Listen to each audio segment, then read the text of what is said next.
Welcome to Seeds of Change. My name is James Satcher. This is Eric Bartell. We've been talking this week about taking the sacred and the sacred and the secular and bringing them together in the marketplace, coming to a place where you can use your position or your role in the business world to actually develop relationships with the people around you and lead them to the Lord. And as you know, for Satcher Evangelistic Association, that's our goal anyway, is to seek and reach the lost. So whatever it takes to do that, we love doing that. So we're talking to Mr. Bartell, and I wanted to ask you, you said that relationship is one of the best ways, to develop a relationship with someone and then introduce them to the Lord.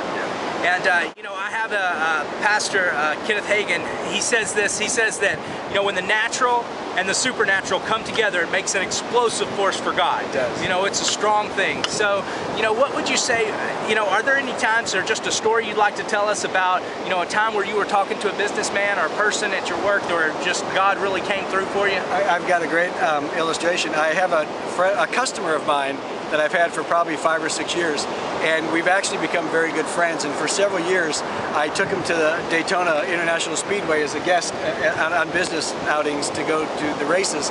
And about 3 years into it, I was preparing a Sunday morning service message for preaching on Sunday morning. And I said to my friend, I said, look, I got to leave. We were out to dinner, so I said, I got to go. I need to finish up some notes for Sunday morning. And he said to me, are you a pastor? And I said, well, yeah, I am. He said, well, why didn't you ever tell me that? We've been friends for 3 years. And he said these words next. He said, if I'd have known you were a pastor, I'd have changed the way I behaved around you. Wow. And I said, that's exactly why. I want to know you for who you are, and I want you to know me for who I am. Anyway, he ended up bringing his wife and children back to their local church, rededicating their lives to the Lord, and now the entire family is serving the Lord.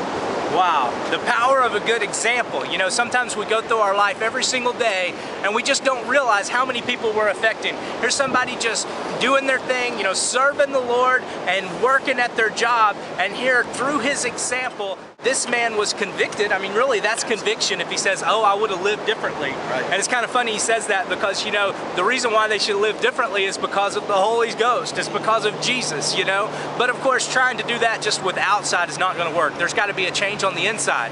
And so he saw something different here in Mr. Bartell, here in Eric, and said, you know what, that's what I want. Went back to church, rededicated his life, and is serving the Lord.